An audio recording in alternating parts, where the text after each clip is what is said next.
Meeting. It's join a meeting. It's okay. There are also young participants. It doesn't sound like it. Good to hear the sounds of children there. Yes. So, good morning to all of you. Your Eminence, Cardinal Mafi, President of the region. Here we are, that's it. Archbishop Choi, Her Excellency Ambassador of Australia to the Holy See, and dear colleagues from the region. I welcome all of you for this webinar, which is a very crucial and important webinar for jointly organized between the Australian Embassy and Caritas Internationalis. Without losing time, I give the floor to our colleague, the Director of Communication, Marta, who will be animating and facilitating this meeting. Marta, over to you. Good morning, good afternoon, and good evening, all of you. This webinar hosted by Caritas Internationalis and the Australian Embassy to the Holy See will have as main focus to discuss how integral ecology and fraternity shapes the work of Caritas and other civil society organizations in the Oceania region, and to highlight the different ecological concerns of this region. We want to give space to voices from Oceania and to echo that many environmental concern that have a tragic impact on the local community. Unfortunately, here in Europe, but also in other areas of the world, there is a little awareness on how this how the effect of the climate change, but also not just the climate change, also other reasons are affecting the Oceania region, where this effect are really a daily struggle, and it is indeed a question of whether people can remain or have to leave their home, which are often literally sinking. We will see, as I mentioned, the role of Caritas in helping people, enhancing their resilience, and working in many areas as disaster prevention, and also Caritas' role in raising awareness on the several ecological concerns which are affecting the region. One of the key publication produced by one of the Caritas of the region, Caritas New Zealand, is the State of the Environment for Oceania, a study that really captured all the different challenges of the region in great detail, monitoring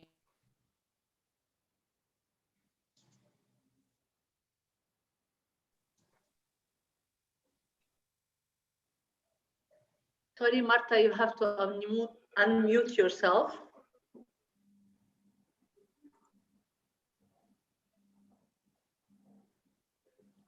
Oh, you're still muted.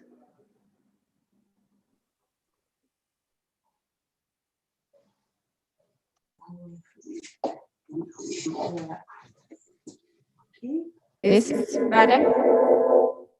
Where's the earphones gone? Here they are. Here's Catherine Jones. There's Mina Haunga's on. That's me.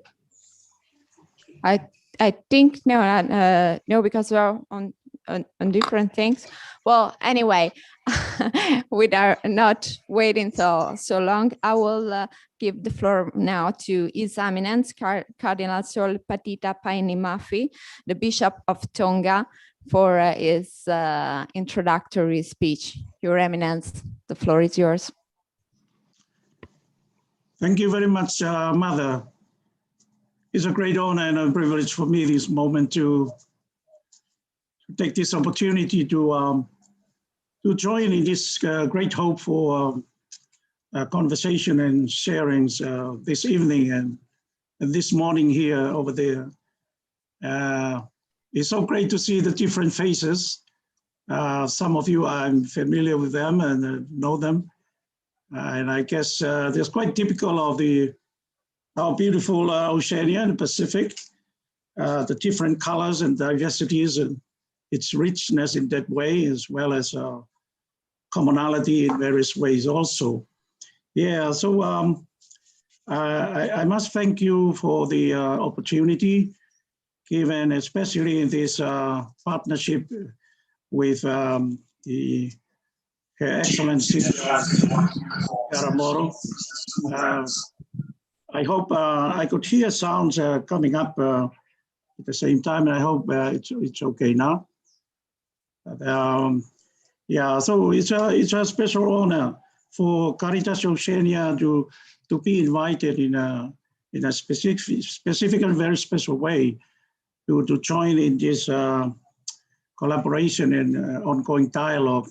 I think we are in a very interesting time world today, and with this COVID-19 and in such a gloomy and very dark time in our world. And yet, I think there's a lot of stories of perhaps a blessing in disguise at the same time. I think, therefore, this global campaign that is initiated by Caritas Internationalis would perhaps offer the opportunity of a glimpse of hope with this, as it based on these great documents of Pope Francis, the Fratelli Tutti and Laudato Si. And so here we are. I'm joined with my regional secretariat. Later on, of course, they will speak in various topics. I'm sure the content of what they would share tonight will be very much in the various aspects of our aim tonight. My role is just a simple one here, just to lay an introduction and a welcome. But tonight, as I thought of what's going on around our world, especially with the negative impact of climate change, I recall in 2019 when Caritas Internationalis in their last General Assembly in Rome, I was asked to say in 3 minutes some kind of a statement that kind of overarching and represent perhaps the what is happening in Oceania, especially with the impact of climate change. I had to think of a quick way of giving the statement. And I remember it came to my thought in an analogy of a mother with her children, greatly in pain. She's been wounded, crying for help. And to me, that image still remains somehow in many of us here in the Pacific as we continue to experience this disaster, natural disaster and cyclone. And therefore, I'm very grateful for my colleagues on Caritas Oceania.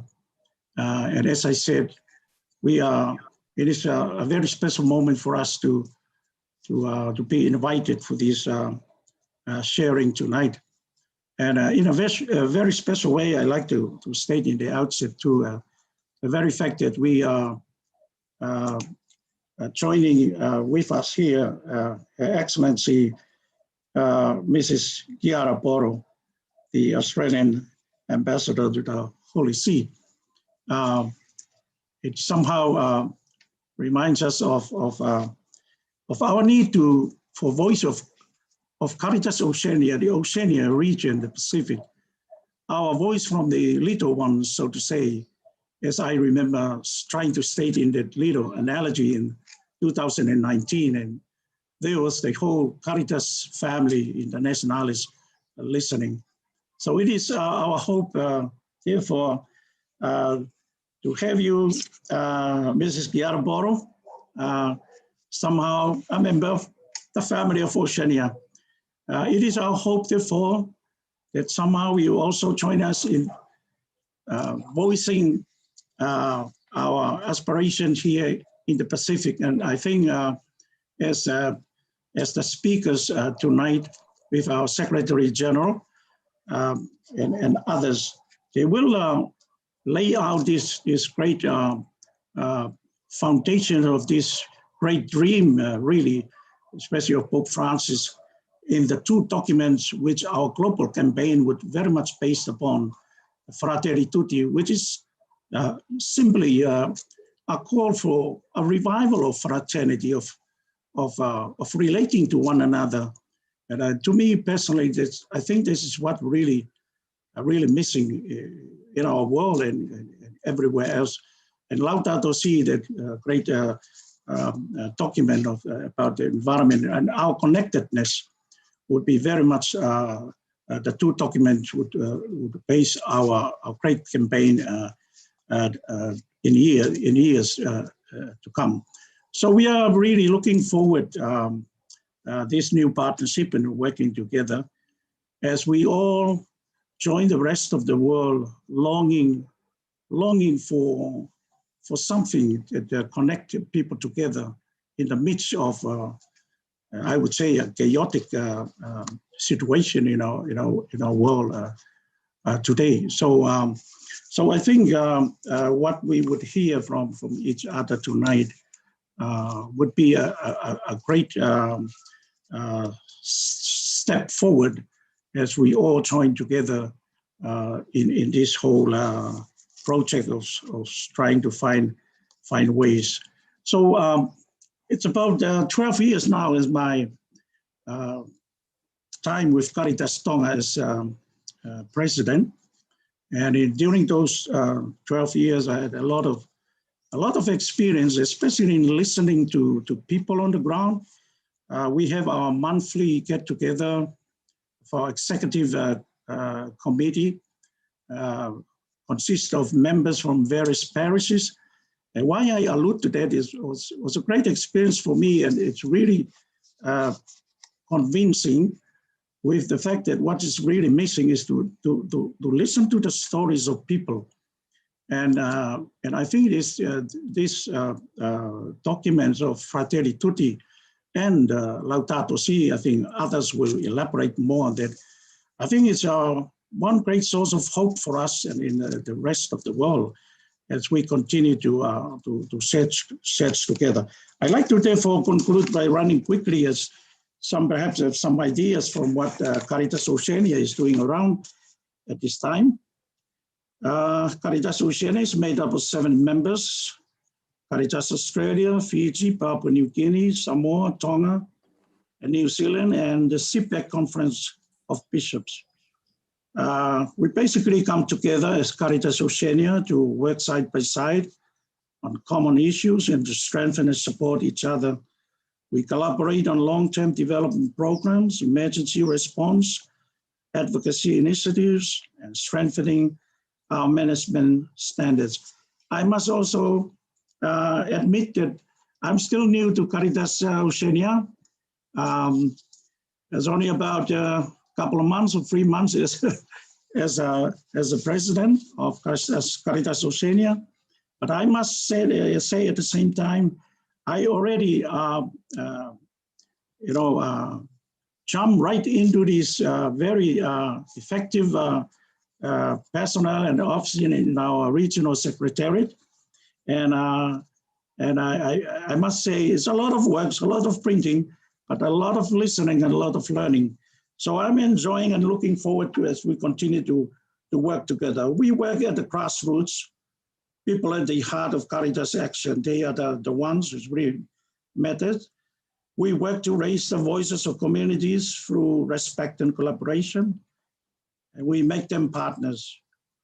We strengthen the ability of people to respond to the challenges through localization, which places the decision-making process with communities themselves.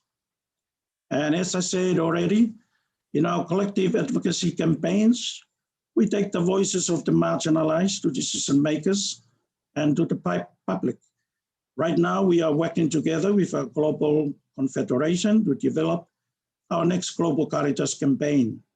which will be inspired by Laudato Si and Fratelli Tutti on caring for our common home and our global family. So as I said, I'm very, very happy to have on the ground workers. I could see our Secretary Teatini, and looking there is Peter Loy, Archbishop of Fiji.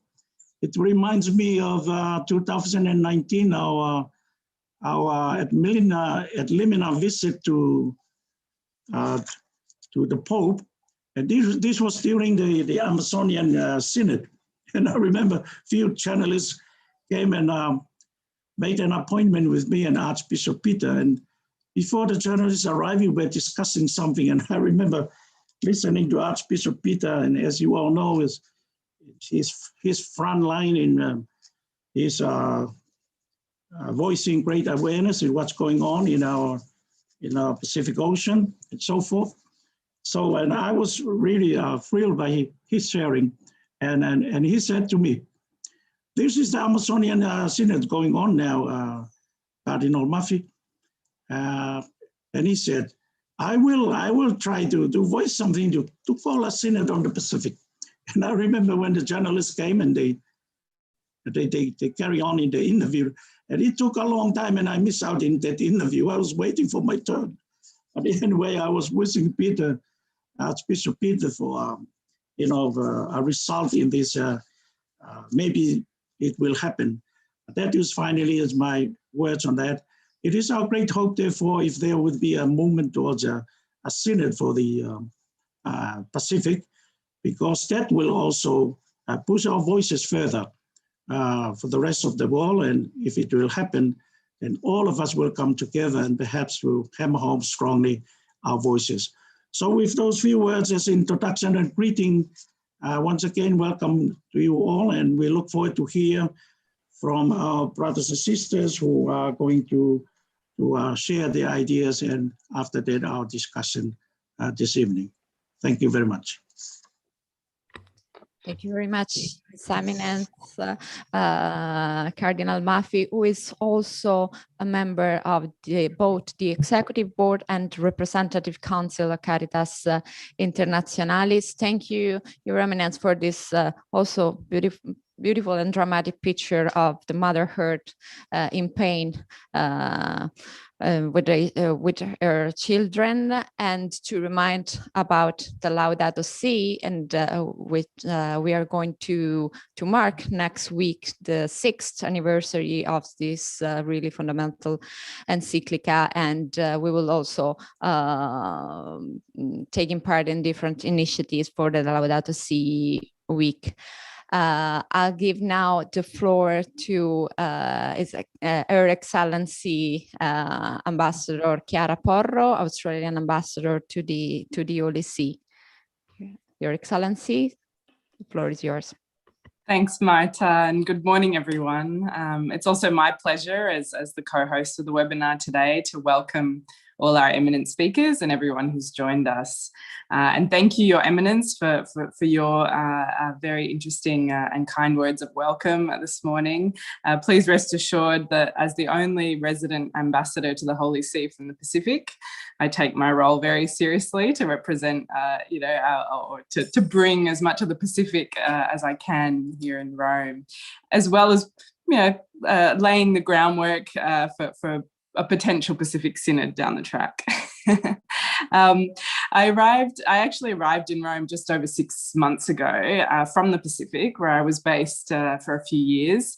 And it became immediately apparent to me, perhaps because the Pacific was so front and center of mind for me, that there was little exposure and awareness of the Pacific here in Rome. Understandably so, because we are here quite far away from the region that I call home. But it also became very clear to me from my first meeting with the Holy Father to other subsequent engagements and conversations I had, that the challenges and opportunities facing the Pacific region are at the very heart of the Church's focus, particularly when it comes to issues of integral ecology. So since then, I have made it a priority to highlight our region and share Pacific voices and experiences as much as possible. So for this reason, I was very pleased to work with the Secretary General to co-host this webinar in what we thought would be an important first step in highlighting the Pacific, both within the Caritas family and beyond. Before I hand over to the Secretary General, I just want to touch on a few things. The first is how the Australian government is supporting the Integral Ecology agenda in the Pacific. Secondly, the importance of ensuring the Pacific voice is heard, given the centrality of the Integral Ecology agenda for us. And then, of course, just a few words on the strength and value of our partnership as the Australian government with Caritas. So first, to the role of the Australian government. Australia, as you all know, provides a significant amount of development assistance to the Pacific, 1.44 billion Australian dollars, which is nearly 40% of our total development assistance. We do so in close partnership with Pacific Island governments and civil society, as well as the Catholic Church. In the vast majority of cases, we don't implement the projects, but work with our partners who know the local context best. But in addition to providing funding, there is another role the Australian government is playing and can play in ensuring that those most vulnerable are assisted, but also empowered, and to focus on the critical issues of the day, including climate change, in a way that is socially inclusive and leaves no one behind. For some years now, the Australian government's development assistance has been reshaped, recognising, in the words of Pope Francis, that everything is connected. We no longer have standalone, well, the majority of our projects are no longer standalone projects on social inclusion or climate change, but we have mainstreamed these considerations across all our development projects. The aim is twofold: to ensure an integrated approach to the support we provide, but also to influence the broader development practice, which, being one of the largest bilateral provider of support to the Pacific, can be quite significant. So whether that assistance is provided by other governments or civil society. To give you just two examples, we funded the reconstruction of the Gizo markets in the Solomon Islands, which were badly damaged by flooding. We asked that climate change projections be incorporated by the architects into the design of the building. By doing so, we were able to provide women with facilities that will last into the future, and they've already withstood Cyclone Harold, for example, empowering these women and helping them to engage in the formal economy. In Kiribati, we have an education project which has built school infrastructure, again, to withstand the effects of climate change, but also using sustainable materials, which don't mine the local lagoon for aggregate for concrete, which has been contributing to breaking down the local coastal defences. We've also incorporated ramps for children with disabilities, again, to ensure inclusivity. And the project also developed a climate-informed curriculum and teacher training, as well as climate-themed vocational skills courses. The second issue I just wanted to touch on was, given the centrality of the integral ecology issues to the Pacific, how can we ensure networks and structures are in place to bring together Pacific voices, including to enhance the voice of the Pacific region in the global context?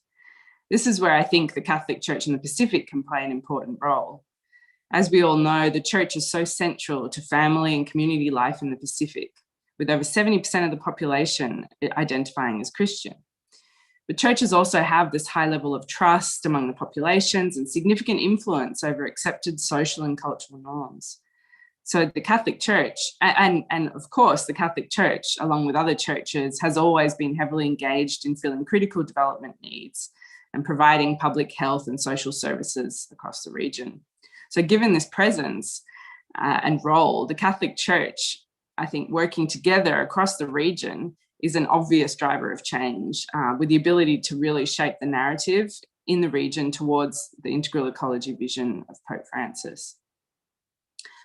The Australian government has a Pacific Church Partnership Program, which many of you are probably familiar with, which began in its current form in 2019. And it's seeking to support, in a way, this network building, working through the Pacific Conference of Churches.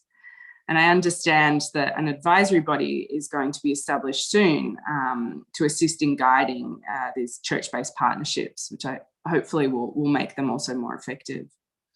The Catholic Church, of course, also has this vast global network, which Cardinal Mafi was mentioning, with Caritas being one of these examples. There are opportunities here also to highlight the Pacific experience, to share best practice, and also learn from others. And clearly a Pacific Synod would be an excellent opportunity to do so. Of course, a stronger, more joined up regional voice will also enhance this. Finally, I just wanted to say a few words about our partnership with Caritas Australia, which no doubt Kirsty will also mention, but with whom we work very closely and potentially could be a useful model for other countries.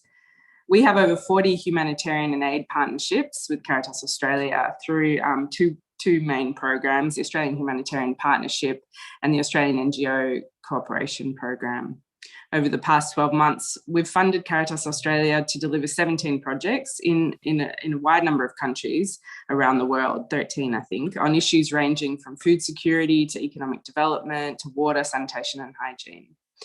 Most critically, Caritas Australia has delivered over 8 million of assistance in humanitarian and disaster response over the past year, mainly across the Pacific and Timor-Leste, but including, very importantly, our COVID-19 response packages. So the work of Caritas in our region is extremely valued by our government, and I know other governments across the region.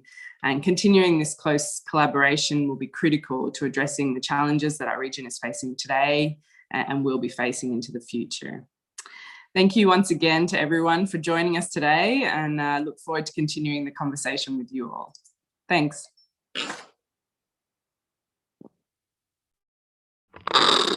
Thank you, Your Excellency, for your wonderful words about Caritas work, and also for reminding us the importance of an holistic approach that take into consideration climate change and social inclusion into development programs, and also for stressing the importance of the Church in enhancing the voice of the Pacific. I now hand over to Caritas Internationalis Secretary General Aloysius John, who is going to talk about the Pacific Islands and the integral ecology, stressing on the problems and related challenges. Secretary General, please. Thank you, Martha. Your Excellency, Ambassador Chiara Porro, Your Eminence Cardinal Mafi, Your Excellency Bishop Peter Choi, ladies and gentlemen, and dear colleagues of Caritas. I first of all wish to extend my thanks to Her Excellency, Madam Ambassador Chiara Porro, who during the various discussions perceived the importance of jointly addressing this issue with Caritas Internationalis and with its members in the region. My gratitude to His Eminence Cardinal Mafi for having accepted that we organize this important event, and also to the different participants and the speakers, in particular His Excellency Peter Choi, Archbishop Peter Choi, who's also an expert in this area. This webinar is an important moment to address the very crucial environmental problems in the Pacific region.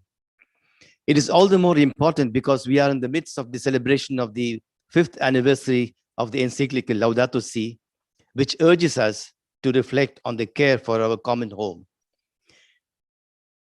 At one of the regional conferences, I had my first exposure in New Zealand to the problems of the islands when Monsignor Jerry Burns and Julian Hickey brought us into contact with the Maori community.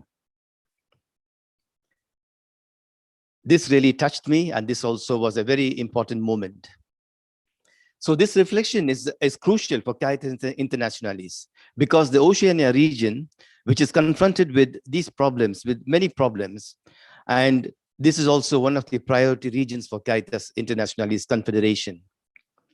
If you want to speak of environmental justice, here it is a reality in the Oceania region on a day-to-day basis, where the existence, the traditional existence, the ancestral existence, and lives of the people are endangered. The Pacific region, with 21 countries and territories, is quite diverse from the ecological point of view.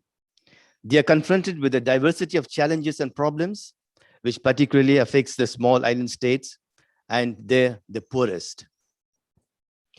Their traditional means of livelihood, the traditional and ancestral practices are endangered. Even the cultural existence is in danger. In some islands, people have lost their traditional references. And this is what I discovered in New Zealand when we had this first encounter. I had the first encounter with the Maori community. Marine pollution, deforestation, and desertification affects Australia and New Zealand. For example, the recent floods and the forest fire that affected Australia has had major economical impact on the country's economy, and it impinges indirectly on the poorest. They are also affected by other major natural disasters that disrupt normal lives of the citizens. Small island states are facing a common problem, which is the fluctuating sea level. They are also exposed to natural disasters, such as torrential rains and floodings and dry summers. The consequence of these natural hazards are economic and leading to lack of resources for the poorest.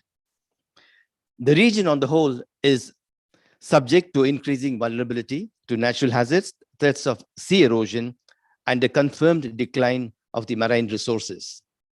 This affects the traditional way of life, that is fishing, family farming, and in many cases, the islanders are not even in a position to live their traditional lives and perform the religious and cultural practices which brings them to relate with the nature. Health hazards are common, and with declining economic conditions, health becomes a priority, and this leads to aggravating the health condition of the poorest because they are not met due to the economical choices which have to be made. The challenge of the present generation is to take care of the earth, its natural resources, and the environment to preserve them for the future generations. The key task is not only to protect the environment, but also to ensure an economic betterment for those who are in a high vulnerable situation, the poor and the marginalized. The cause of the problems and challenges for the regions find their sources in the integrated world capitalism and the culture of ephemeral economy in quest of immediate gains. It also requires a sense of responsibility with a long-term vision on the part of those who are responsible for these problems. This entails international action to control the fishing license in the region, for example, address the issues related to marine pollution, and promote large-scale agriculture and fishing to ensure a return to traditional economic activities. In line with Pope Francis' call, we need to acknowledge the urgency of environmental challenges that the Pacific region is facing today and take urgent measures with a political will to protect people and the environment before it becomes irreversible. And this is where, Cardinal Mafi, I hope your wish to have Oceania Synod be really met in the near future. In Laudato Si, Pope Francis emphasizes that the natural environment is a collective good, the patrimony of all humanity and the responsibility of everyone. But in reality, the problem that the region is facing brings to evidence the selfish attitude of those who exploit the patrimony of these islanders, denying them of the right to exist in dignity. Without any hope of sustainable development, the younger generation has no other choice but to migrate in search of a better life. It is urgent to undertake all measures for an integral development in the small island states, taking into consideration that sustainable development and integral ecology are two sides of the same coin. They are undissociable and must be addressed immediately.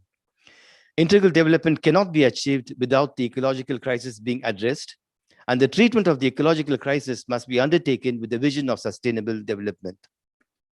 This implies addressing the unjust conditions in order to safeguard the tradition and socio-cultural systems of the small islands. The islanders must be supported in the safeguard of their cultural heritage and tradition. They must be enabled to reconnect with the natural world and enjoy a holistic social well-being in harmony with the earth. Pope Francis recalls in Laudato Si, ecological crisis is also a summon to profound interior conversion, and adds that this entails a healthy relationship with the creation. I will conclude here with a few questions. How ready and open are we to hear the cry and aspiration of the people of the Pacific, to live in harmony with the Mother Nature? How ready are we to respect the existence of those who live and love their traditional environment? What can we do as Caritas? And with whom can we collaborate in order to make this happen? Thank you. Thank you. Thank you, Secretary General. I remember all the people attending that if you have any question for the speaker, you can send it in the chat box. And after all the speeches, we will have some time for the debate. And now, as anticipated by Aloysius John, we are handed over to an expert of the issues we're talking about today. It's Excellency Monsignor Peter Lloyd Chong, Archbishop of Suva and also President of the Federation of Catholic Bishops' Conferences of Oceania. Your Grace, please, over to you. Yeah, one correction. I'm not an expert in, I don't have a degree in ecology or, but I do have a little bit of a passion, that's all. But I'm not a scientific expert in ecology. I'd like to begin with a story. Last year, no, not maybe last year or the year before, because last year was locked down, I think. During the season of creation, we went to do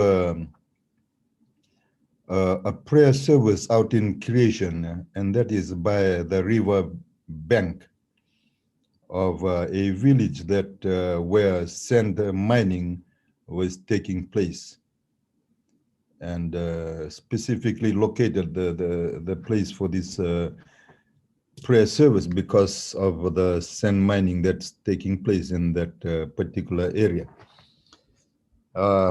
We took with me a man who was gifted with traditional oratory, and so instead of a sermon, I invited this man to say a few words in the traditional oratory of that village. And well, I think he got more attention than any preacher, including bishops from the congregation that sat by the riverside, just because of the language, the indigenous language that he used and the idioms that really connected with the people. People were like glued to this man. After the service, as we were coming back from the river bank, I was walking with a woman, and this woman told me, you see this village, this is quite a big village. You see this village is built from the ocean, meaning that the village is, the money that they built this village was from ocean marine resources. That means fish, crabs that people sell, and especially the women. This is they are the ones that go and catch crabs. So, and she said that we don't get a lot of money from the land because the land have been leased out to farmers. But the point is, this village is built on marine resources, money from the ocean. But since there was another woman that told this story, that since black sand mining started on the shores of this particular village, the crabs are no longer there. They've gone somewhere else because their their environment has been, their home has been destroyed. So women along this village, their main income is selling crabs. And she told me that on a good week, she can earn $300 a week from catching crabs. That's quite a good income for a Fijian villager to be earning $300 a week, you know. Some of our domestic workers like laundry, cleaning houses, you know, earn around $100 a week. But this woman can earn $300 a week if she got, you know, she normally gets that from the crabs.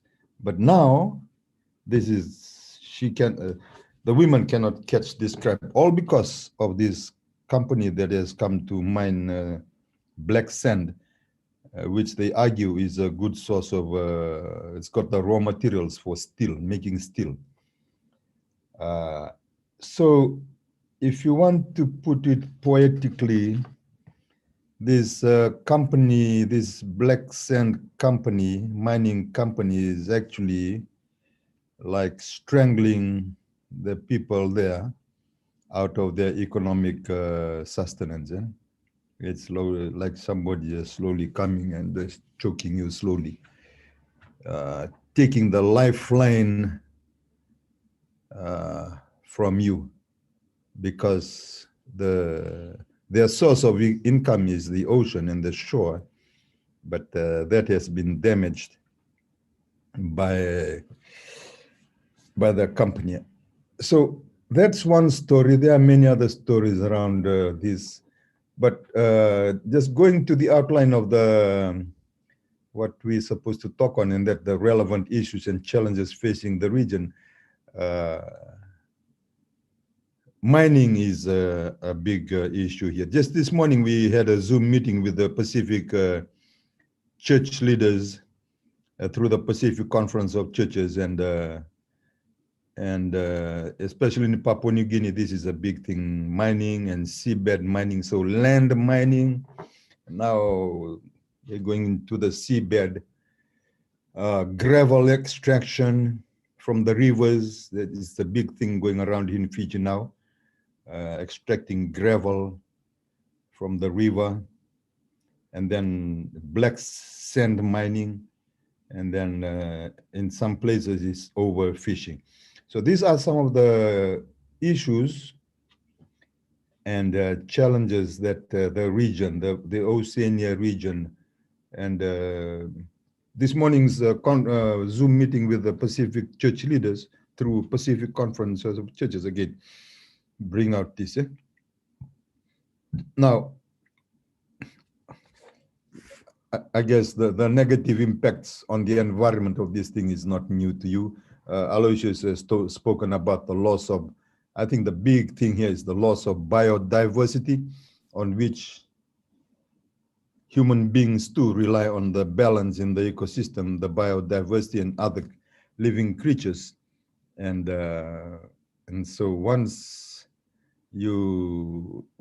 a creature is gone out, then the web begins to loosen up and begins to disintegrate and collapse.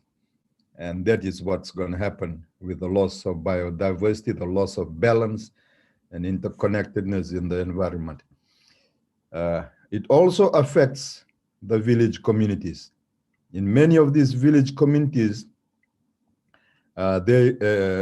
this kind of business causes division in the village. There is division, there is animosity in the village because of those who support the mining, or those who have been blackmailed, and those who had no part in the decision making.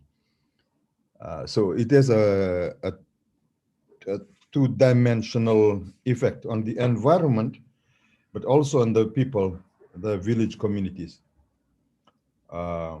In some places, in one village, it has forced part of the village to relocate somewhere else because they don't agree with this. Then you have sea level rising, which is not really caused by us, but caused by some other people overseas. We are at the end equation of CO2 emission, and this is a serious matter. It's not only sea level rising, but extinction of islands in 30 to 50 years' time.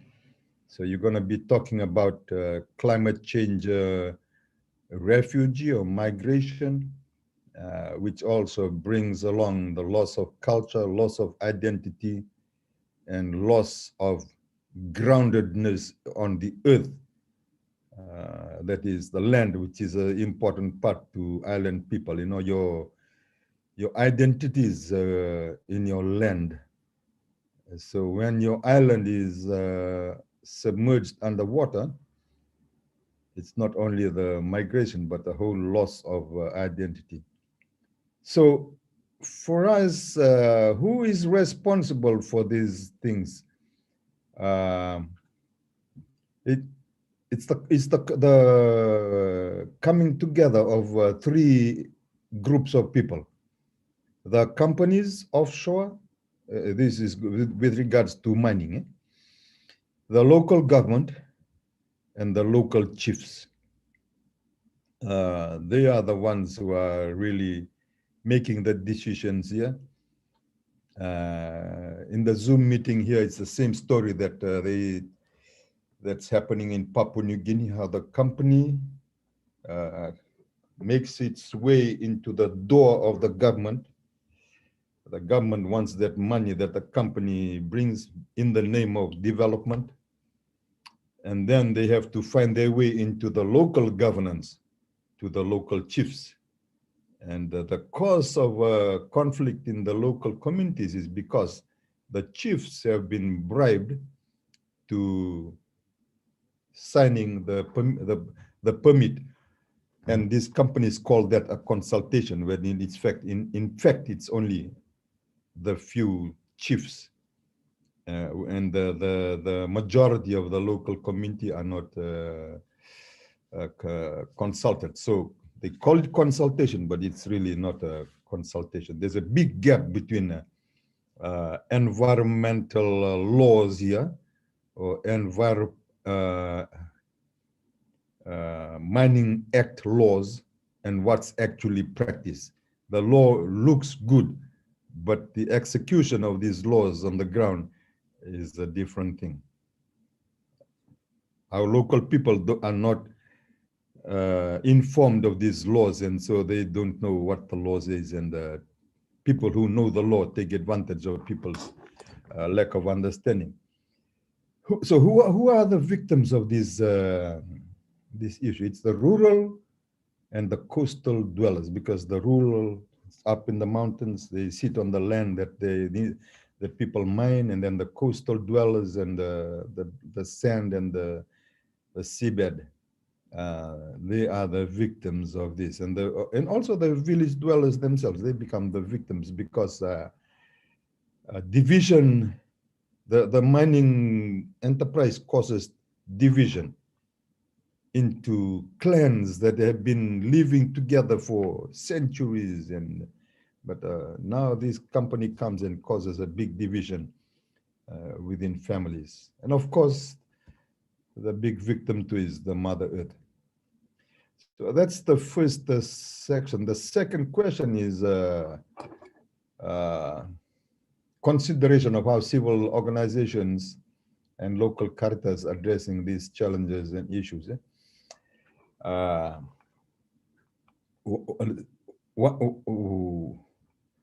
One of the things that I'm really convinced of, and that is, if we are to address these challenges, it has to be on a very broad-based platform.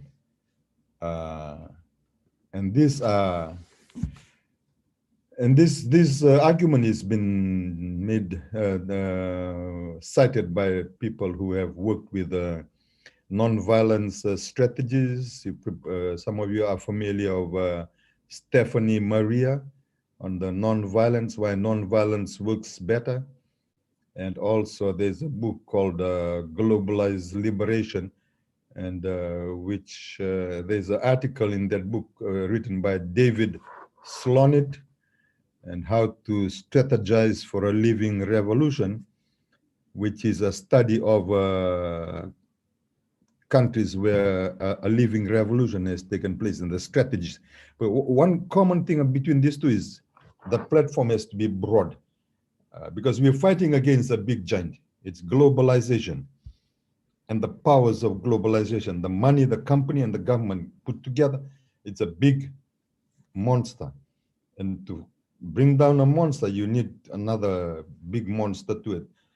And that this broad-based platform to challenge this. So that's why ecumenism is very important. This morning, as I said, we had the Pacific Conference of Churches meeting and National Council of Churches and other networking with others, because in some places like Fiji, we are only about 8-9% of the population. You're doing it by yourself, it's not gonna make you like a drop of sand in the ocean. So to address this, we have to adopt a very broad-based platform to address the challenges. So the ecumenical and the inter-religious platforms will be very important. This morning, I'm a little bit ashamed to say this, but in the Oceania, it looks like the Pacific Conference of Churches has got a head start in collaborating together. They are, because I attend their meetings representing the CPAC, they are quite passionate in moving along this. So the Pacific Theological College is the brainchild of the Pacific Conference of Churches. It's a theological college that's based in Fiji. So they are moving towards, it's a big dream, but they have a dream, and turning this theological college into a university that will be made up of 3 schools. And one of the schools is the School of Ecology, and they are calling it Resilience Development.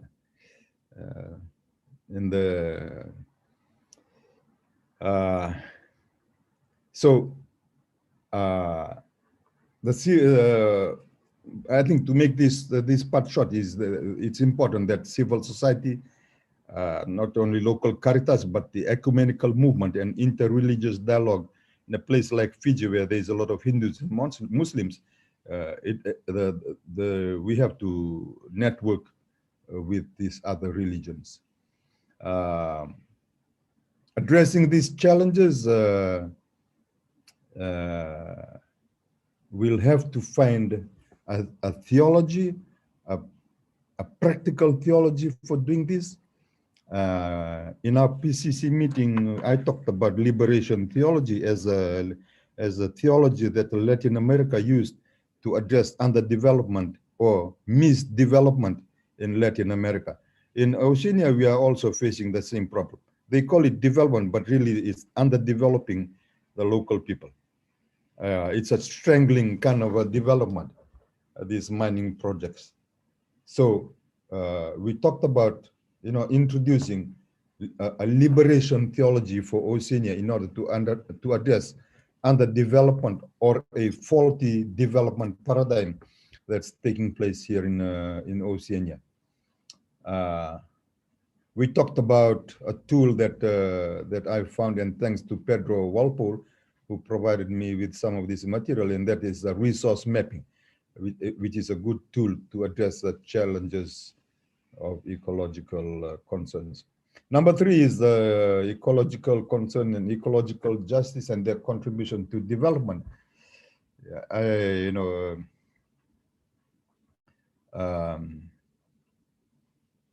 guess we need a big paradigm shift here to awaken our people, awaken the government, that our development has to be, as our Catholic social teachings say, it has to be people and earth-centered development versus a company development. For example, there's a mining company that's mining. I don't know how many minutes I got left, Aloysius. Maybe 3 minutes, Your Okay, Excellency. right, good. I can finish that. So, for example, there's a mining company. I asked they come and visit me here to give me a report, just because there's a lot of Catholics in the land that they are mining. I asked them, how much of your profit goes to the landowners? Well, they did not answer that question. They said 95% goes to the company, 5% goes to the government. Then the government decides how much of that 5% goes to the landowners. I told the landowners, you're better off without this money. You get nothing out of it, except from some blackmailing, back-pocketing things that the company gives. So we need a real create awareness with our local people about what really is development, what we call development. It has to be people.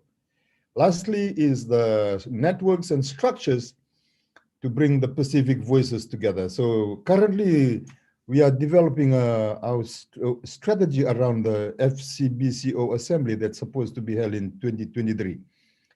Right now, FCBCO and CPEC are quite silent on, we don't have a very strong prophetic voice for some very practical reasons. We don't have a secretariat like conferences of bishops have. So we don't have a working group that works on research and prophetic statements that FCBCO and CPEC can use to enhance the voice of the Pacific. So that's a structure that we need. And there is an ongoing plan now working towards that assembly. Yesterday, Cardinal, I forget his name, he's the Secretariat for the Bishop Synod. He told me that he wanted to speak to me of the next synod. So it'd be interesting what's the next synod he's talking about. Structures, how to enhance the Pacific region. To round off is one very important, and that is the language. The language, the symbolic, the artistic, spiritual, cultural language. This language needs to be one of our method of communicating, so that we can empower the voices of islands. So you have a good example of Catherine from Marshall Islands. She's just become a great prophet of climate change because of her poetry. So that would be my contribution. Thank you very much. Thank you very much, Your Grace, for this clear picture also on the effect on local communities, and also naming clearly who is responsible for it. And now we are going to see how the church and Caritas and other civil society organizations are reacting and acting of all the challenges that is Grace just mentioned. And it is a pleasure to give the floor to Kirsty Robertson, the CEO of Caritas Australia. One of the particular things of Caritas Oceania regions is that many directors are women, so we will probably listen to other of the director of the region later. And so Kirsty, over to you. Thank you. Thanks very much. And it's an absolute pleasure to be here today. When I saw the run sheet for today, I saw, the Cardinal, an Archbishop, Her Excellency, the Ambassador, the Secretary General, and then little old me down the bottom. And I was slightly intimidated, I've got to say, but I spent the morning with some 15-year-old kids at a school in Sydney.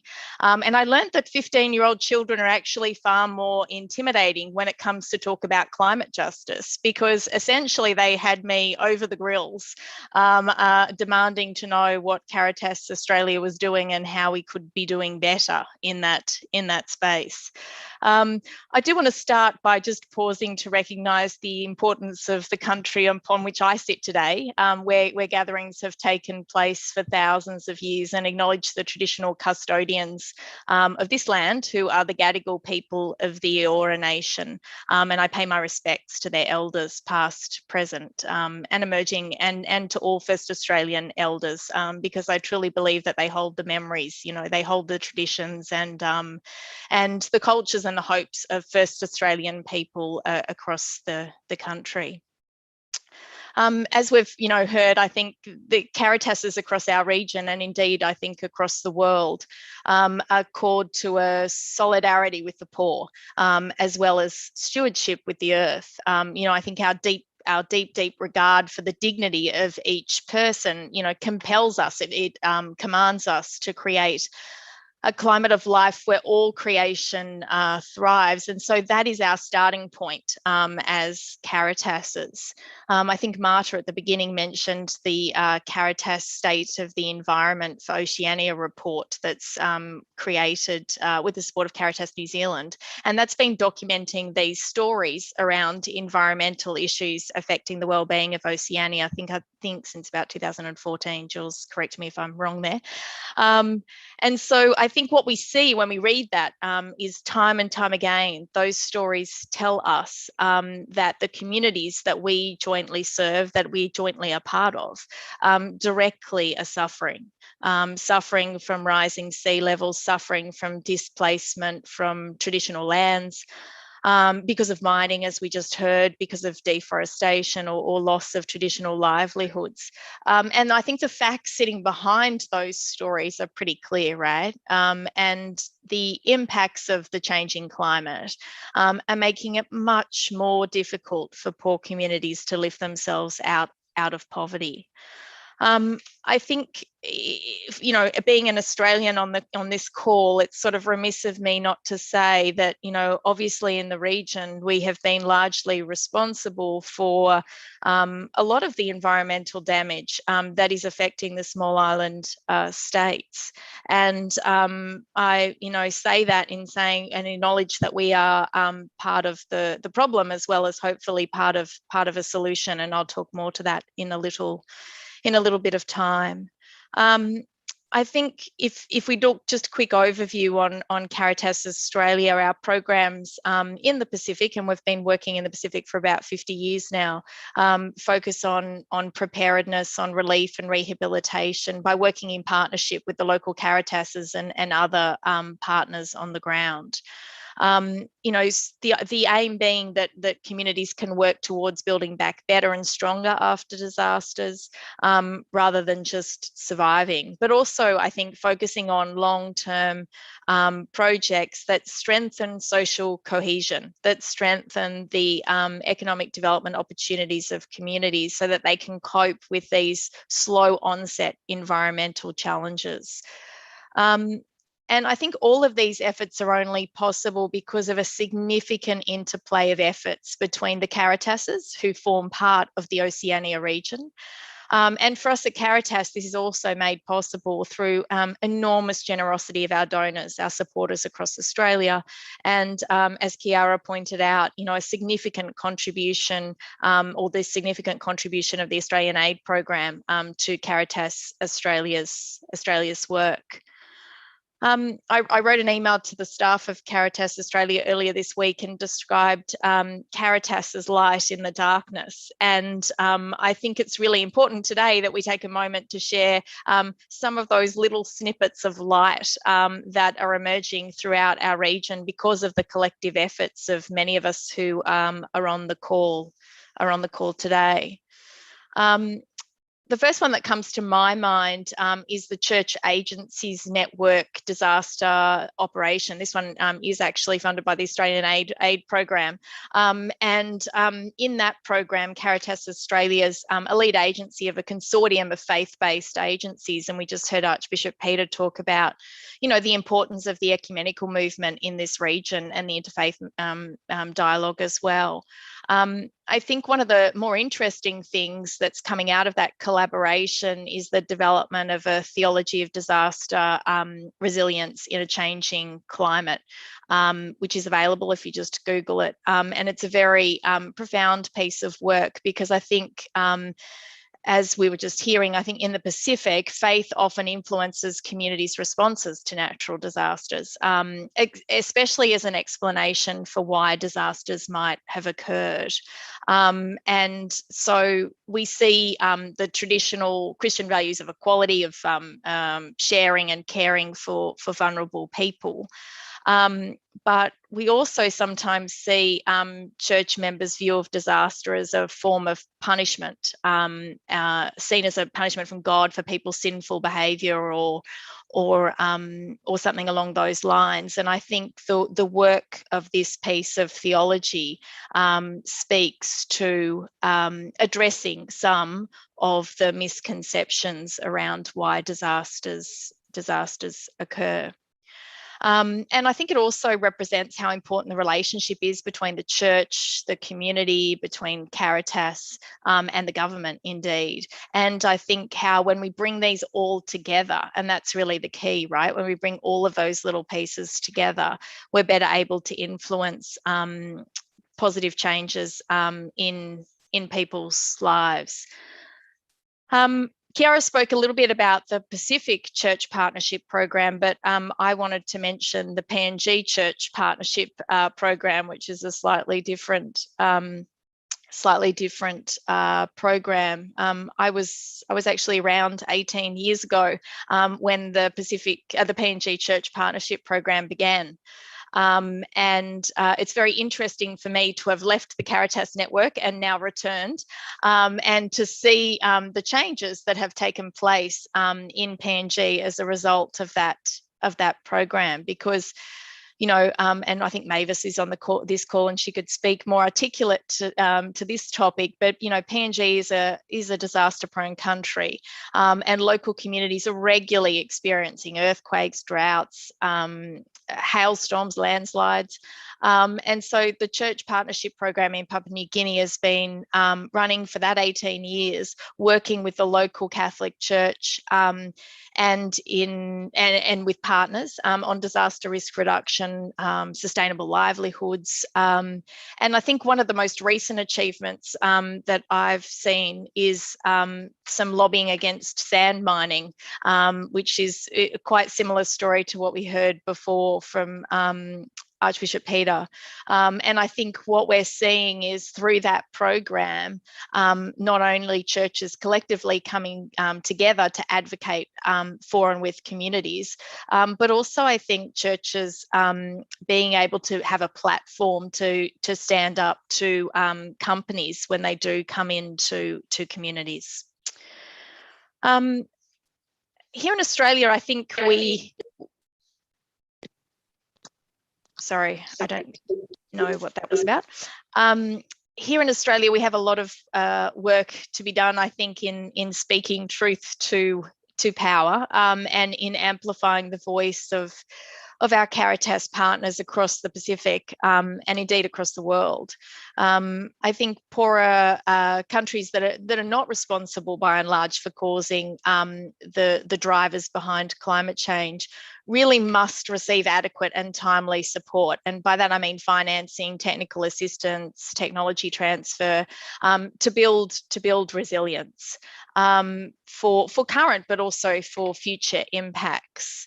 Last night was budget night in Australia, and unfortunately we did not see a huge commitment on that front. But I think again that's part of a longer conversation for us to have, and opens a dialogue that we can continue to have with the Australian government, because I think one of my favourite quotes from Laudato Si was, and I'm probably going to quote this wrong, but that integral ecology is made up of simple daily gestures. And I think that is really a profound call for all of us in Australia.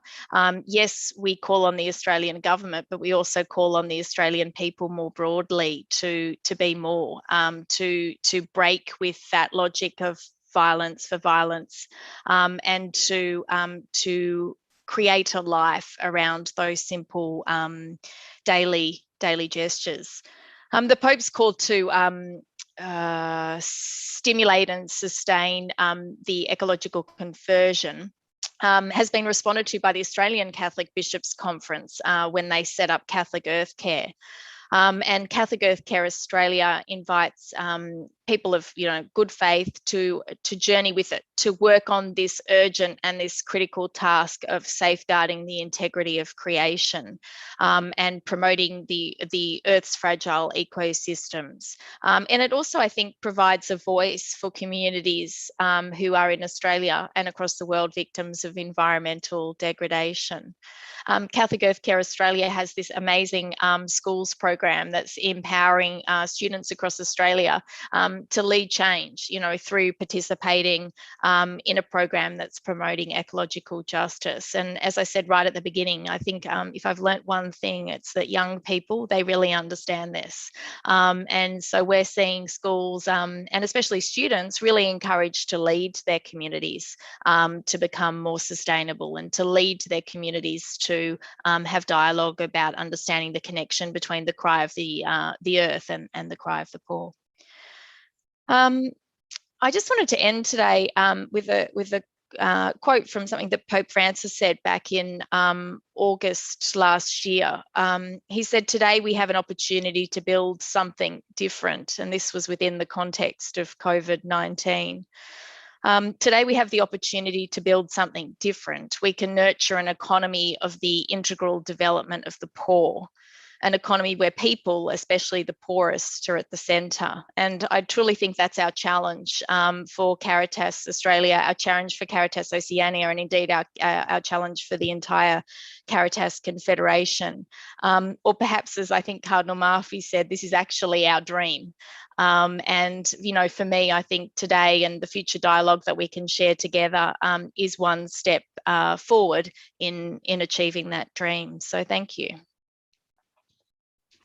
Thank you very much, Kirsty. And I couldn't help but notice how many of the speakers today stressed on the importance of being united, different churches and religious communities, organization, being united by hearing to the cry of people of Oceania and giving them voice. We referred a few times about a synod, and who knows, we are all wishing about that. And I remind you to send, if you have any question, into the chat box. But before open the debate, I know that two directors of two Caritases and Oceania are there, and I would like to ask Julian Hickey, the director of Caritas New Zealand, since we often refer to Caritas New Zealand's State of Environment report. So Julian, this is something you would like to say in our debate. Ina mana, ina reo, tēnā koutou katoa. Greetings to you all from the various corners of the earth from Aotearoa, New Zealand. I'd like to thank you for the opportunity to tautoko or support the conversations that we are having here and acknowledge the wisdom that is in this room and the wisdom of the ancestors that we acknowledge as well. Perhaps 2 points that I would just like to re-emphasize. They have been touched on, but the first being that of deep sea mining, and a number of the speakers have talked about that. We know that we are hearing through our networks and through the research that we do that the pace and the desire for deep sea mining to turn Moana Nui a Kiwa, the great ocean of Kiwa, the Pacific Ocean, the ocean of peace, into a place where the mining can go ahead. We know that in Papua New Guinea, Kiribati, Rarotonga and the Kingdom of Tonga, that there are very active campaigns being led by organizations so that the ocean that sustains and protects so many communities is at threat and at deep risk. And for many years now, through our State of the Environment reports that we do together as Caritas Oceania, we have been calling for a ban on seabed mining. And I send out that call on behalf of us again today to all of you, wherever you are, to hear that cry on behalf of the communities that we have heard through many years. The second thing is that through our report series, there has been a common theme on climate finance. And every year when we report on the Caritas indicators, we say that that climate finance is inadequate and it does not reach the poor and the vulnerable, those on the margins and the peripheries, and those most affected by our changing environment are the least likely to receive that climate finance. And over the last 7 years of our reports, we have seen very little change in this. So again, it is something that we call at the greatest levels where we know that climate finance is available, that it needs to get beyond the national governments.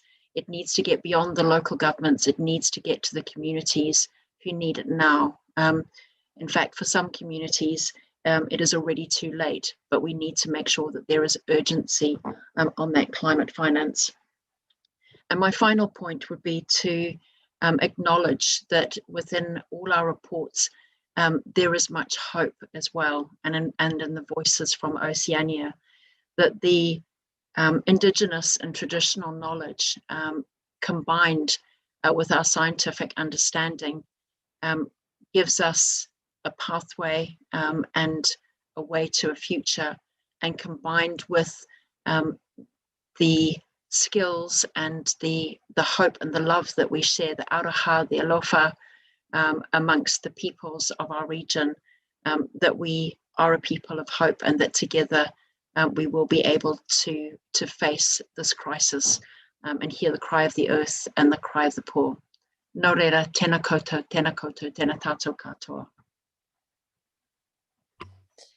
Thank you, Julianne, for giving us a little bit of hope, and to remember an important topic as the need to invest for climate. Now I know that the director of Caritas Papua New Guinea, Mavis Tito, is also attending our webinar. So Mavis, if you would like to jump in, we would like to hear from you.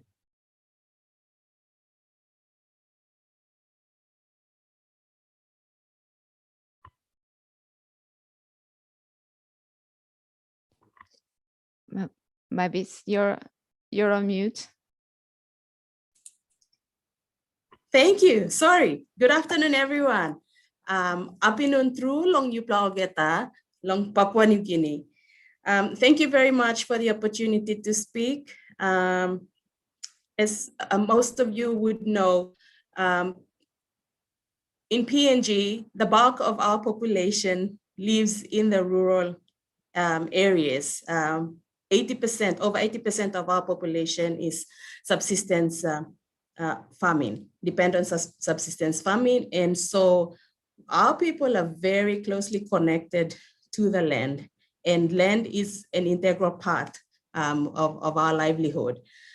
So our advocacy on the environment, our ecology, the systems in which we live are very crucial to Caritas PNG here in country. I would like to re-echo my two colleagues' words on firstly with Julian on deep sea mining. We have quite a good, strong civil society network in country. And I'm pleased to say that we were successful in lobbying to put a hold on seabed mining in country, which was proposed to take place in one of our island provinces. So that was a good outcome from from a collective effort of civil society actors in country.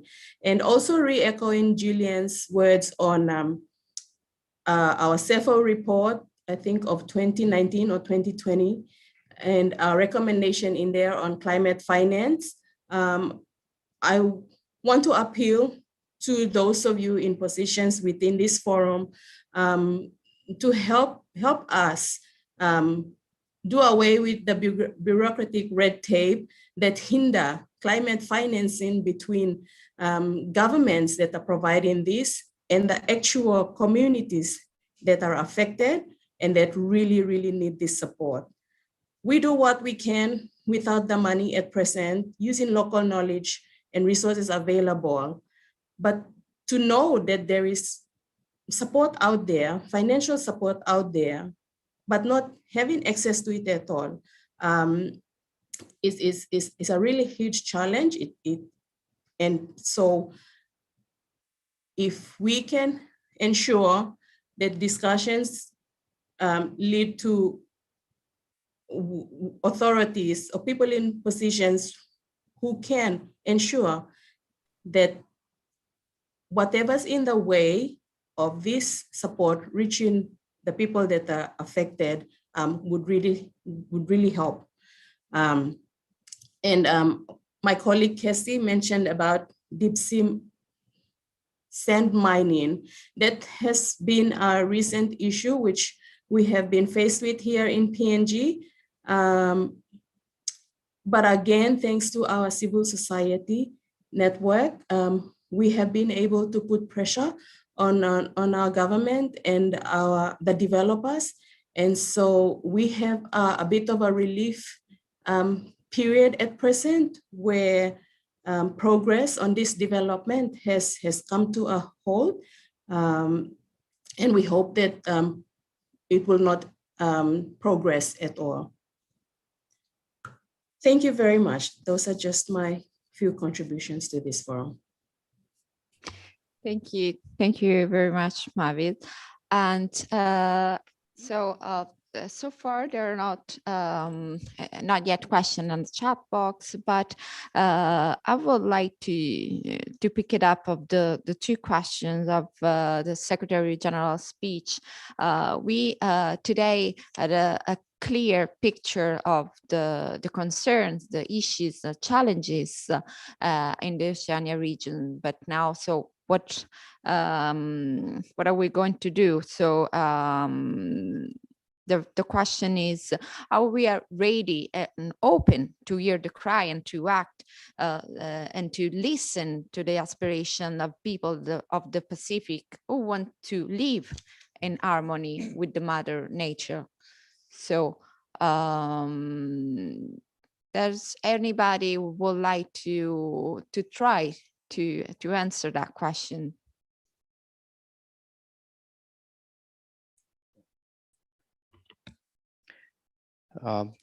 Thank you, Martha, for raising this question.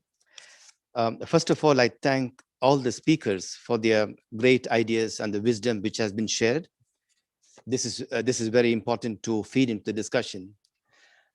I was very particularly interested with what Archbishop Peter was bringing, both as President of Caritas Fiji and also as the President of the Bishops of CPAC. The key point that was highlighted was how do we bring the voices of the Pacific together through ecumenical dialogue and common work through platform, which also was highlighted by Kirsty and the other speakers. That, I think, is one area and a key challenge for us.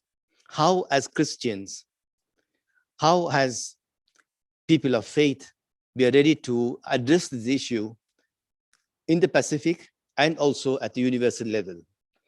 Yesterday evening, we were with the President of the Pontifical Council for Ecumenism, Cardinal Koch. And one of the discussions we had was, how do we get the churches moving? And Cardinal and Archbishop Peter has brought it very clearly today.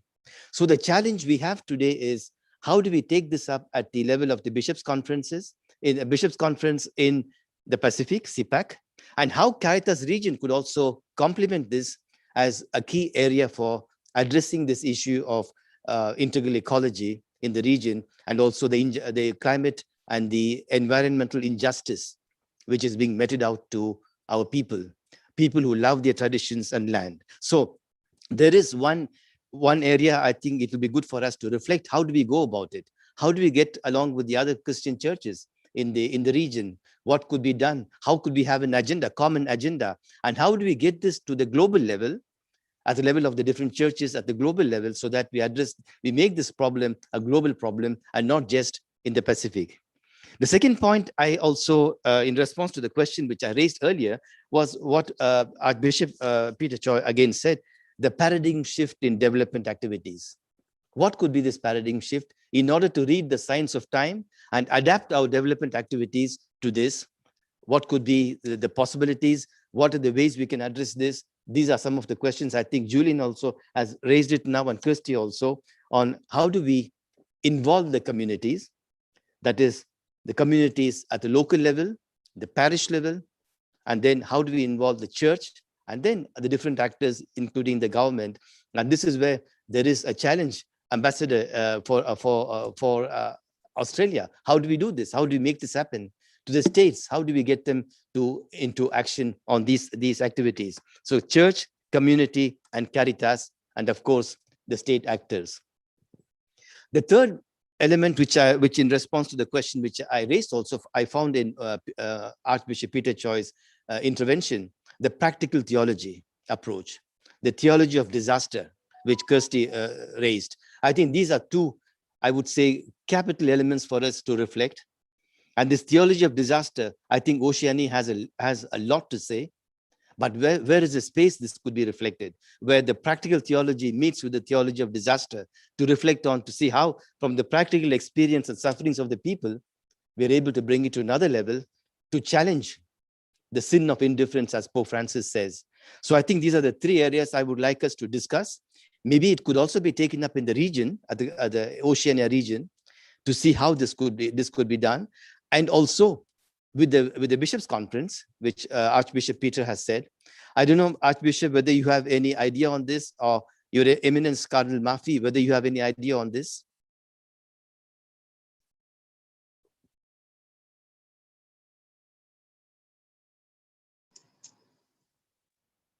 Hear me? No, we don't hear you. Yes, now. Yeah, what are you referring to?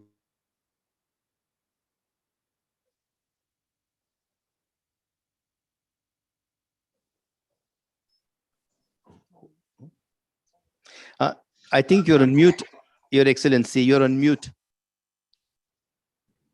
Yeah, you were asking me a question whether I know something about what?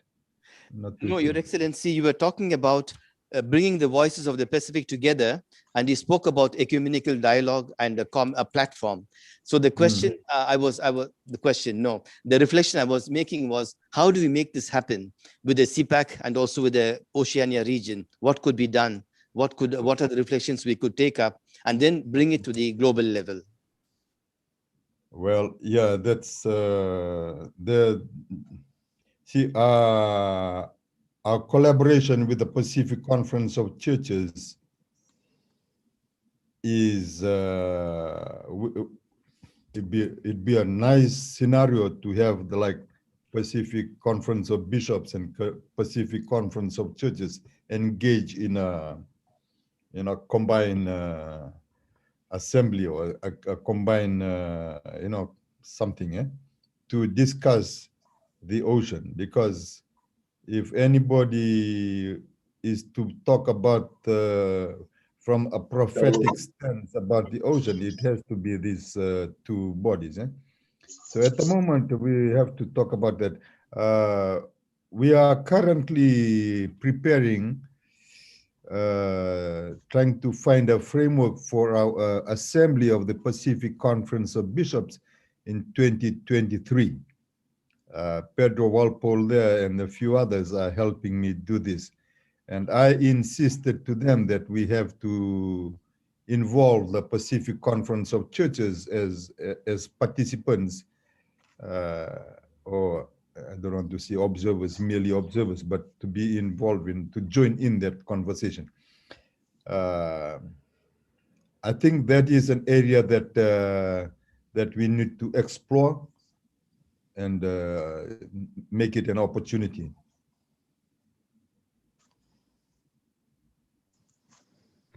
Thank you, Your Excellency, for this insight. Then my following question could be how Caritas could also be part of this reflection and how this could happen at the regional level. Yeah, we've already invited Tini is already in preparing for the FCBCO framework.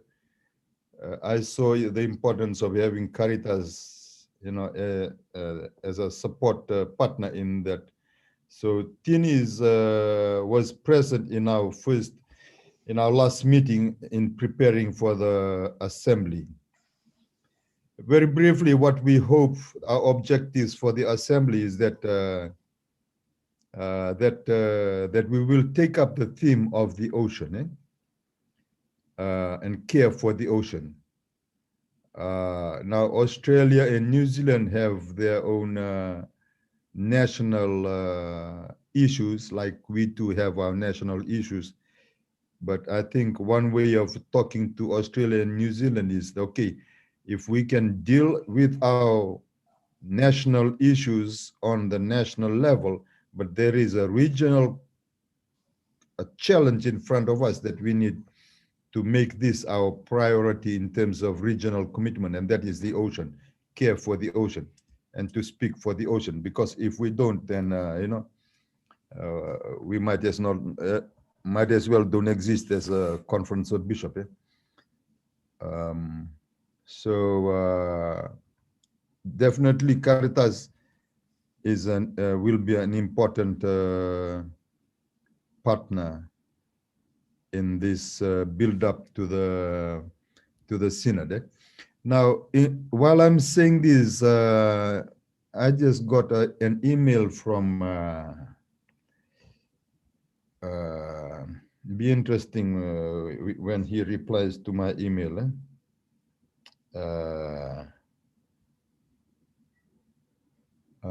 You people in Rome will know Cardinal Mario Grech, and he is the General Secretary. The Synod. Yeah, the Bishop Synod. So he's just, I think there is something to anticipate here. And he said that this is his letter to me. And his letter to me was at our secretariat for the Bishop Synod. We are about to make a public statement regarding the next synod. But before we go public, I would like to speak with you, especially about a particular phase of the synodal process. So it'd be interesting what is the next synod that is. So,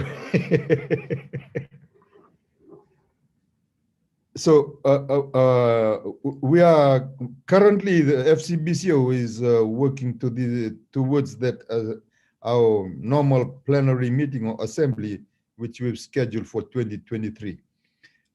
The outcome of that, our objective is that we will have a pastoral plan for the FCBCO in terms of the ocean, and hopefully a natural outflow from that too is to have a Pacific Conference of Bishops Secretariat that will ensure that there is continuity in the Pacific Conference of Bishops regarding our mission here in the Pacific. At the moment, we are very discontinuous. So we need a lot of prayers for this. Thank you, and yes, we will unite with you in prayers, and also we'll keep our finger crosses. And Your Eminence, I saw that you would like to speak before. There was something you would like to add on the matter.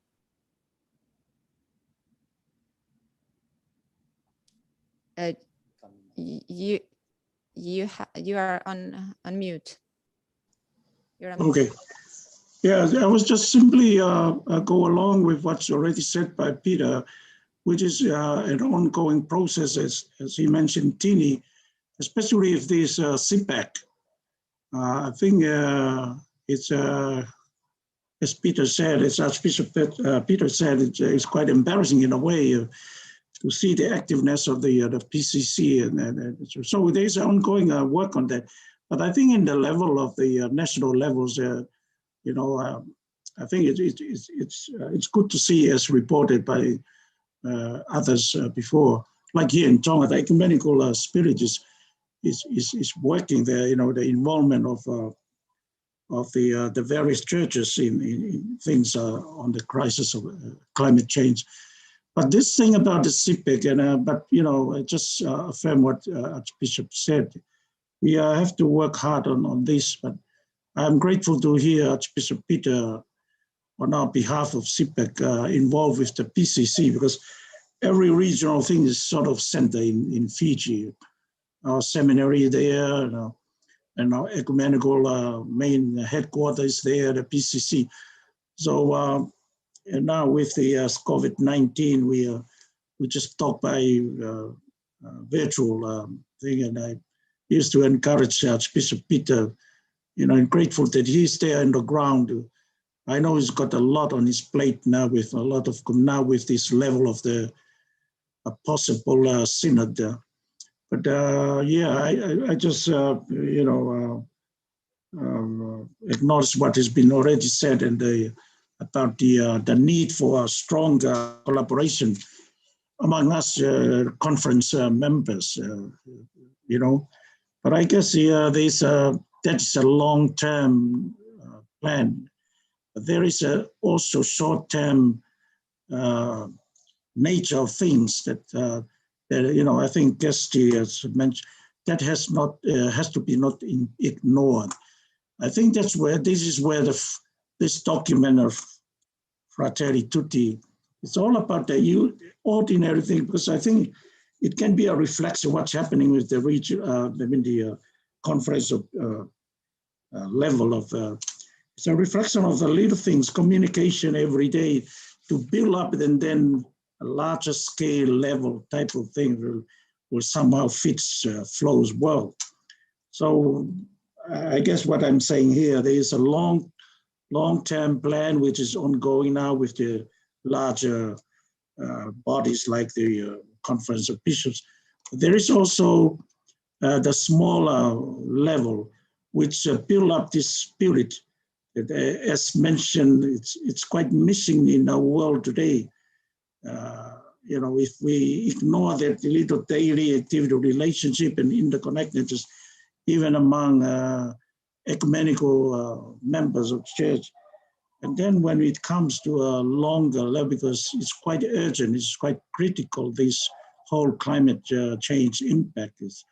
So these structures has to be strong. So all I can say now is, I know this is an ongoing struggle and challenge to CPAC Conference of Bishops. And I think in Fiji, that's where the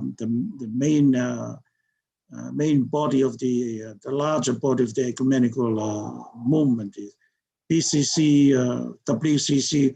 So I always kind of entrust things to my friend and brother Archbishop Peter there. But as I say, it's a lot of, but we're just hoping, and I'm glad to hear this tone of hope from you know, from others already. There's always hope, and now we're just looking for a little leeway, a small. That's where we can slowly, and all our might and efforts and our trust in the Spirit and so forth.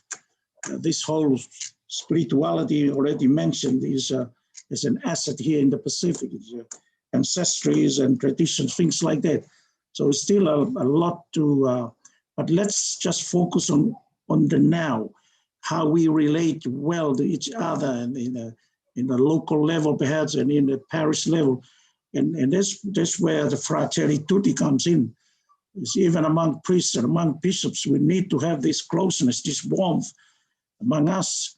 And then it slowly in a ripple effect spread to the bigger picture. So yeah, so that's all I can say at this point. Thank you, Your Eminence, for your thoughts. And now I see that our colleague from CI General Secretariat Advocacy Team, Adriana Opromolla, would like to speak. Adriana, I will have to ask you to keep it short, but please go ahead. Thank you very much, Marta. Good morning for us. Good evening to all of you, our friends and colleagues in Oceania. It's such a pleasure to see you again, many of you, those of you with whom we have been working together and accompanying for almost a decade. So it's almost, an anniversary here to celebrate our common struggles in advocacy, exactly on environmental concerns and the fight against climate change. In this special occasion, I would like to remind everyone of our common endeavor on a particular global summit on climate change. It was back in 2017. It was the Conference of the Parties number 23, which was held under the presidency of Fiji, the first small island from Oceania who had this great responsibility to preside over such a global event. And indeed, we went there with a delegation made of representatives from Oceania to bring the voice of Oceanian communities, as well as the integral ecology message from Laudato Si. We really advocated for political decisions which should contribute to sustaining livelihoods, food security, poverty eradication, climate resilience, reduction of greenhouse gases, equitable growth and finance, and sustainable development for the most vulnerable. So we really called for just not technical decisions, but real political commitment inspired by solidarity and cooperation, attention to the most disadvantaged ones. So I know I have to keep it short, but this is just an example of how we can really work together to bring these voices to the global level, because those global processes do have an impact on the national processes, the national policies and programs, which will eventually have an impact on the communities we accompany and we work for. And just to make the example of climate finance, indeed, that was a major concern, exactly inspired by the experience of our friends from Oceania. The problem and the constant challenge and yet unsolved challenge of having climate finance reach out to the most vulnerable, for whom it is a matter of sheer survival. Climate change mitigation is just a matter of survival. And we really pleaded for a climate finance orientation that is most effective when it is supporting locally owned approaches to climate change. So again, we have a tremendous potential of working together, of bringing these claims to the global level, not only to make these problems better known, indeed, as the ambassador said in the very beginning. Indeed, the rest of the world needs to be better informed, better sensitized about the struggles Oceania is facing, but also to engage in real and deep dialogue with governments who will eventually make decisions impacting the poor's lives. So thank you very much. And again, looking forward to continuing working with you on advocacy and common struggles. Thank you. Thank you very much, Adriana. And now I would like to ask you, Ambassador Porro, for her consideration. Now we are getting into the end of this really full of experiences and thoughts webinar. So Your Excellencies, you would like to add something? Sure. Thank you. Thanks, Marta. And thanks for all the reflections and comments. I've found the conversation really stimulating and interesting and has given me a bit of food for thought as well. Just on the climate finance, which is something that I have that I heard a lot also when I was in the Pacific, about this need to ensure that it really reaches those who need it the most. And the Australian government has recently announced that we'll be increasing our climate finance target by 50% over the next sort of a couple of years to $1.5 billion. So the money is there, and it's really is about making sure that it targets, and I think that it reaches those who need it. And I think there's an opportunity here for entities like Caritas, who are working and operating on the ground, to put forward ideas and ways in which this climate finance can be more accessible and really make a difference. And I know it's going to be the subject, obviously, of the conversation leading up to COP26. So I think the opportunity is there for voices to be heard. And again, it goes back to that, the stronger the regional voice, the more influence we can get on that topic. And then secondly, I did just want to mention, I saw there was a comment in the chat, and this issue of deep sea mining and sand mining has come up several times throughout the conversation this morning, and I'm aware that many of these companies who are operating in this space are Australian, and we're facing similar issues in Australia as well. I guess my comment on that would be that obviously that it makes, and I think this is what Archbishop Peter was referring to earlier, we need to empower civil society, we need to empower the governance frameworks. The laws are there already perhaps, but we need to put them in place, and civil society plays such an important role in understanding, okay, what is the development that we want and need for our country, for our island, for our community. And I was also pleased to hear from Kirsty about the support that we've been able to give, for example, to through the PNG Church Partnerships Program, to enable that network to be able to empower civil society and stand up for what they want. Because ultimately, I think the economic development of an island state is in the hands of that community, and should be, and so they have the local context is so important. They should be the ones deciding on what happens, and so that was just two little reflections from me. But thanks again from the Australian Embassy for the engagement and for this opportunity to hear about the work of Caritas as well in Oceania, and these discussions around how we can strengthen our voice. So I really hope that we can continue this conversation, and just to say as well that I'm here in Rome, as is Aloysius and his team. But if there's ever any way that I can support or amplify the voice, please let me know. Thanks again. Thank you very much, Your Excellency. And now I hand it over to the Aloysius John, Secretary General of Caritas Internationalis, for some final remarks and conclusion. Thanks to all of you. Thank you, Marta. So the moment has come to conclude this important session. I have noted 7 points as conclusion points. First of all, to pick up on what Her Excellency the Ambassador said, linkages and collaboration between the civil society organizations and the governments to come out with programs, with projects in order to make this happen.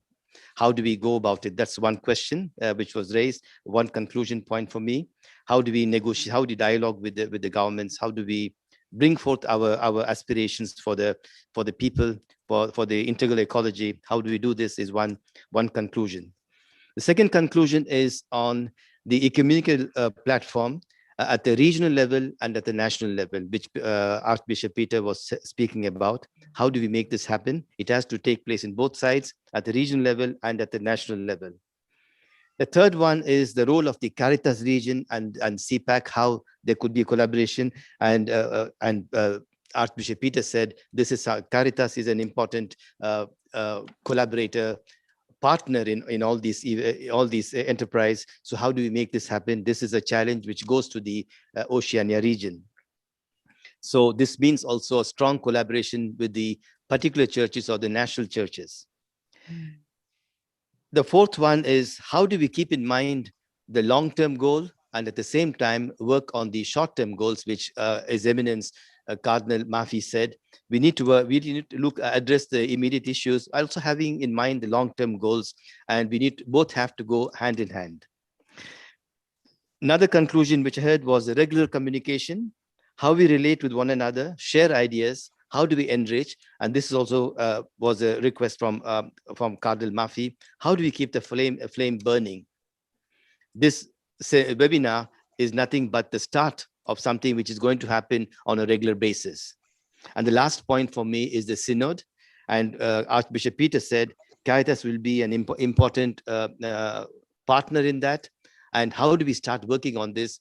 From the practical theology point of view, as Archbishop Peter said, how do we make this happen? From our experience of the poor, being touched by the poor, how we can bring this to the synod when reflections are going to take place. Very rich sharings. And I hope these conclusions will also help us to continue our journey. And this is not the end. This is just the beginning to see how we keep this problem on the fire so that it is also heard elsewhere and everybody is able to address this issue with real concern. I wish to thank again Your Excellency, Ambassador of Australia, for your kind collaboration and your interest in the work of Caritas. My thanks to His Eminence Cardinal Mafi for having accepted this and having made this happen. And thanks to Archbishop Peter Chong as the president of the CPAC. And thanks to all directors and colleagues of Caritas. Thank you very much. And we hope we meet again to discuss these issues and continue our journey. Thank you very much. Thank you.